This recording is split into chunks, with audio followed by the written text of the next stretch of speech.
Thank you so much. So I think we should start with the foreign reserves. That is, a major concern currently in your macroeconomic stability, your debt repayments. So that is all concerned with your foreign reserves. So in August 2021, your reserves, the state bank reserves, were standing at almost 20 billion US dollars, and in the few months that have passed, the reserves have almost gone down below 10 billion US dollars. So that means that 10 billion US dollars have been wiped out of your foreign reserves, and that is one of the reasons why the strength of the rupee is falling or trailing away.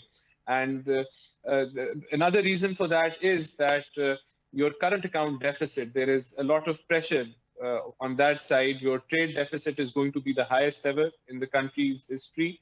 It will almost reach to 45 billion US dollars, and your current account deficit might actually cross 20 billion US dollars. So that is the scenario on your external side. That is why we are going to IMF, because we need dollars. We need to go to, we need IMF's certification to raise money from international markets. And we feel that Mifta Saab's success is very important on that side. So on the fiscal side, you see that they had budgeted a 4 trillion rupee deficit, but what has revealed now is that the fiscal deficit is actually going to be 5.6 trillion. So that is a 1.6 trillion jump, and that is extraordinary. And on top of that, we are giving a subsidy on petrol, which is amounting to almost 65 billion in April. But apart from Right, that, we had right. to collect taxes from the petroleum levy and sale tax, which were not right now. So the losses on petrol alone are crossing over 100 billion rupees per month. And if you multiply that with 12, that amounts to 1,200 billion rupees, which is bigger than the PSDP development budget of All Pakistan. right.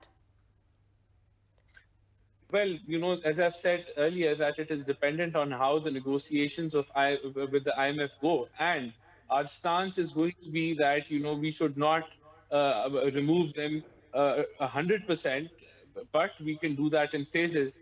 But it is obvious, and we need to understand that the scale of subsidy being given on the petroleum products is impossible. No one can sustain it. No one, Right. any government, even bring it. So that has to be rethought over. And one point of view on that is that a factory may be consuming 100,000 liters per month of Right. diesel or petrol in their generators or in their tractors, and a That is common true. man might be. Rana Sahab, allow me to actually frame your dilemma.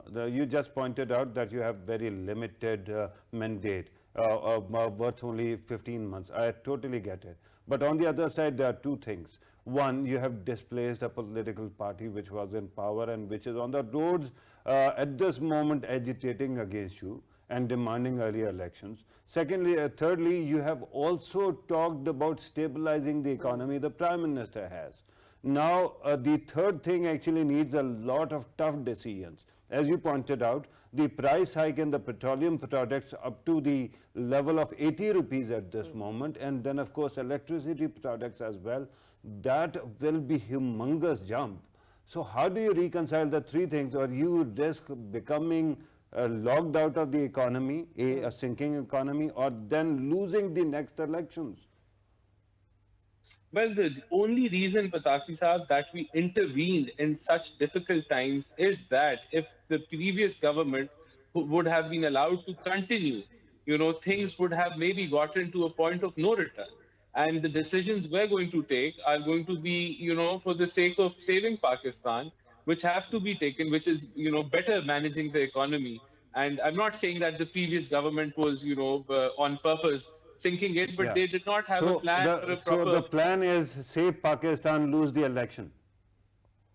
No, I think the people of Pakistan will be informed about each and every decision, and we feel, after a few months, things will start reversing. We will see improvement Right. hopefully, inshallah, Rana Sahab, when I we want to understand when you speak about how if the previous government was it was able, if it was able to complete its term, then the economy would have been at a point of no return.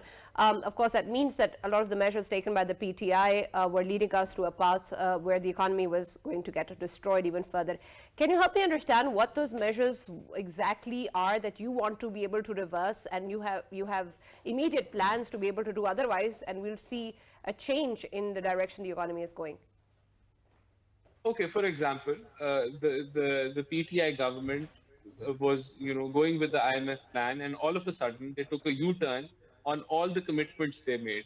So those commitments have to be, taken care of and implemented. We will be going through. We plan to do that so that our external side is going to be, secured. On the local side, the tax to GDP ratio dropped from 11.1% in 2018 to 9% today. So obviously, that was not a place where they performed really well. Tax collection is going to be an area of focus, and we plan to improve things on that side as well, as I've said earlier as well. So these are, then All inflation, right. as I was